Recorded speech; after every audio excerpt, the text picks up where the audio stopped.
उससे शहद खींचने की, समझ गए? तो भगवान की तुलना किसी के भ्रमर से, क्योंकि भ्रमर भी काला होता है और भगवान भी श्याम होता है, समझ गए?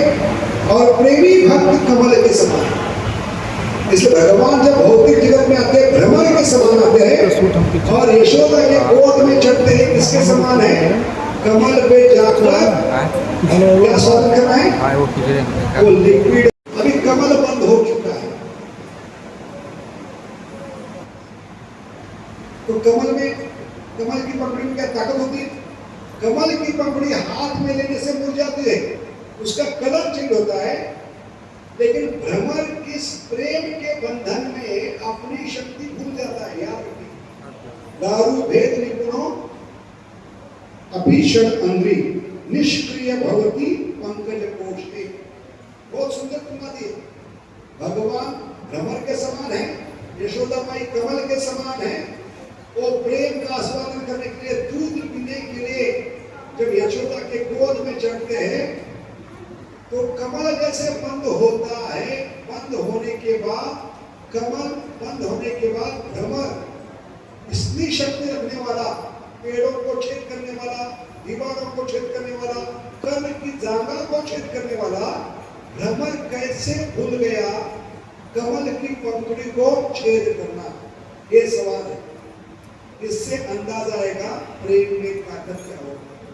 कितने लोगों को समझ में है? हाथ ऊपर कीजिए। कितने लोगों को समझ में है? ये उदाहरण भगवान भ्रमर के समान है, क्योंकि दोनों काले हैं, और कमल की तुलना किसी की है? यशोदा के साथ। तो प्रेम का आस्वादन करने के लिए जैसे भ्रमर कमल पे बैठता है, ऐसे भगवान जब यशोदा की गोद में चढ़ते हैं तो उसकी सारी शक्तियां को भूल जाते हैं, उस बंधन को तोड़ नहीं पाते। इसलिए भगवान ये गाना करे, भले दिन भी गाना है, जब यशोदा माई ने भगवान को बांधने का प्रयास किया तो भगवान ने गाना गाया, कैसा है बंधन अनजाना, तूने नहीं जाना मैंने नहीं जाना। समझ गए? क्योंकि आज तक भगवान समझ नहीं पाए इस प्रेम के बंधन को। एक पसंद देखकर प्रयास करेंगे कौन सा बंधन बड़ा है। अभी आते हैं बलि महाराज की कहानी पर। यहाँ पर आपको पता चले कि किस बंधन में ज्यादा ताकत है। बलि महाराज से भगवान वामन देव ने 3 पद मांगे। कितने? वही गोपाल किसके रूप में है? बोने के रूप में है, वामन के रूप में। वही सुंदर गोपाल का रूप लेकर 3 कदम मांगे। किस रूप में मांगे? वामन। तो पहला क्षण बलि के प्रति हुआ है, वो क्या है? मांगे थे बोने के रूप में, लेकिन लिए है त्रिविक्रम रूप में।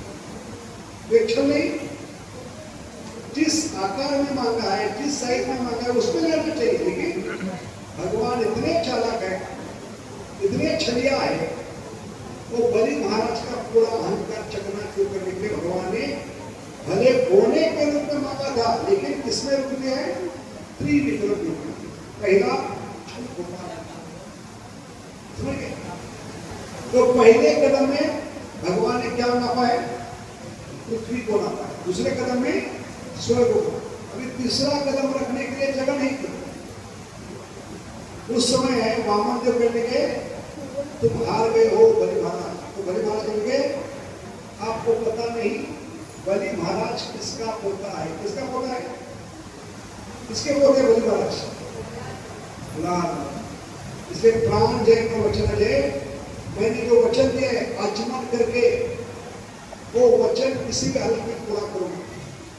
इसलिए बलि महाराज ने अपना सर झुकाया है इसके सामने भगवान, और यहाँ से अंग्रेजों ने शब्द चुराया है। बलि महाराज ने जब पहली बार अपना सर भगवान के चरणों में झुकाया, सर को झुकाने को कहते सर अंडर, क्या कहते? समझ गए? शरणागति का सबसे बड़ा लक्षण है आत्मसमर्पण। मानस देह जो कुछ हो हर पीड़ित पदे नंद किशोर। लेकिन उसके बाद भगवान ने क्या किया? गोपाल ने वामन देव में उस बलि महाराज को उसके सिर पर पैर रखा था, उसको जानवर के समान, एक गुलाम के समान उसके गले में एक पाश डालकर खींच कर लाया।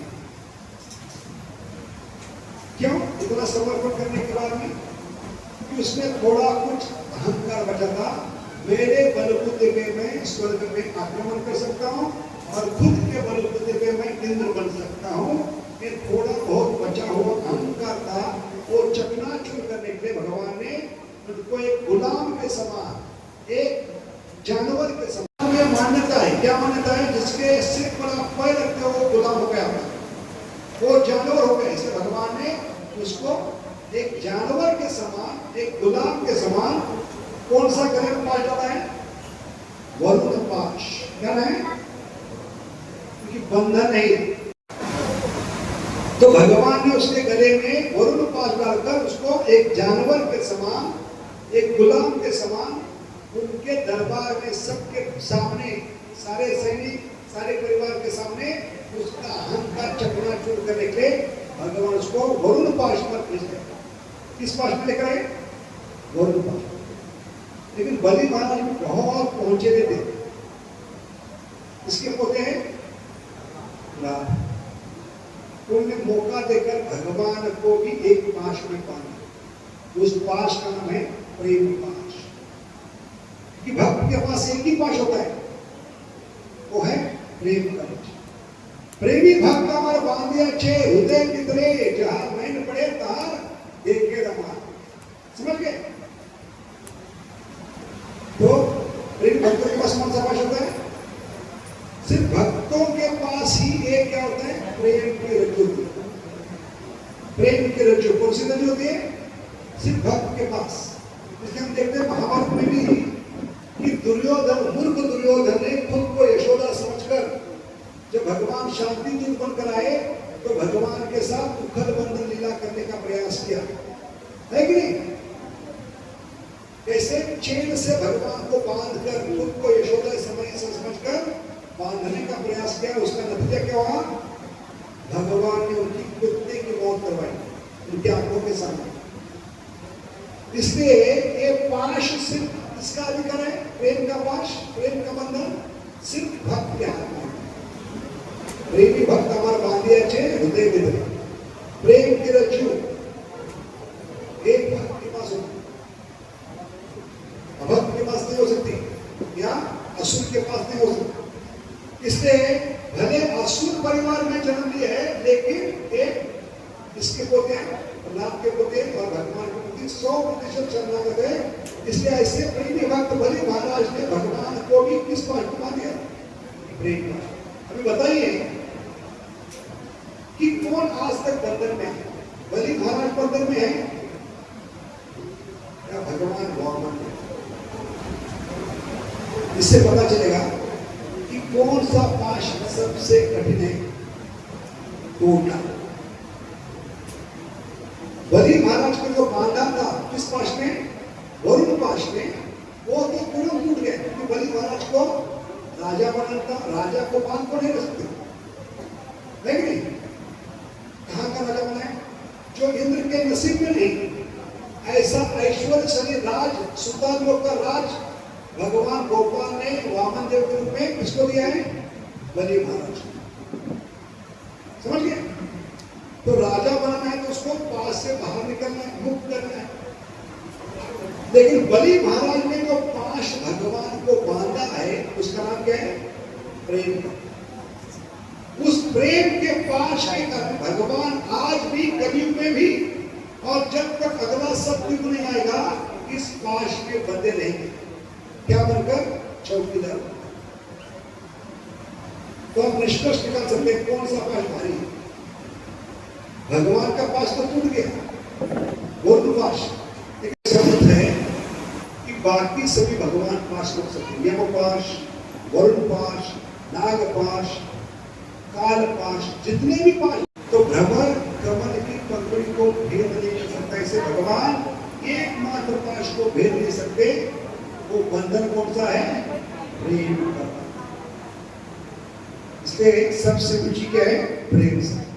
बताती है अगर वृक्ष की सीमा को छलांग कर अंदर आना है तो सारे ऐश्वर्य छोड़कर आना होगा। सारी भगवत्ता त्याग कर, सारे ऐश्वर्य त्याग कर, सारी उपाधि त्याग कर आओगे तभी प्रेम मिलेगा। शर्त एक ही है, प्रेम चाहिए तो भगवान बनकर नहीं आओगे, गोपाल बनकर, समझ गए? इसलिए आपको बताते हैं एक प्रसंग है जहां पर यशोदा माई भगवान के पीछे छड़ी लेकर भागा। इस प्रसंग में हम देखेंगे हमने कि प्रेम की ताकत क्या है। भगवान को इस प्रेम के खातिर सारी उपाधियों को त्यागना पड़ता है। कि ब्रजवासी यशोदा कहते हैं जो अपने गीता में बताया सर्वधर्मान परित्यज्य, ये ब्रज में आपको भी लागू पड़ता है। सभी उपाधियों को त्याग कर सर्वोपाधि निर्मुक्तम तत्परत्वेन निर्मलम, तभी प्रेम मिलेगा। तो यहाँ पर एक श्लोक आचार्य बताते हैं, वो श्लोक बताकर हम यहाँ पे कथा को विराम दें। बहुत सुंदर श्लोक है जो हर कोई जानता है नरसिंह भगवान के बारे में। मेरे पीछे पीछे दोहराए, उग्रम वीरम महाविष्णु ज्वलंतम सर्वतोमुखम। ये श्लोक सुनाएंगे नरसिंह भगवान की, उग्रम वीरम महाविष्णु ज्वलंतम सर्व। इस श्लोक को लेकर हम अंत में चर्चा करेंगे कि ब्रज के प्रेम में क्या करते हैं। तो ब्रज का प्रेम मक्खन के गोले के समान है। मक्खन का गोला कैसे बनता है बताइए? दाने दाने से मक्खन का गोला बनता है और इतना घना होता है, इतना गाढ़ा होता है। उस मक्खन के गोले में कितना भी अनमोल कोहिनूर हीरा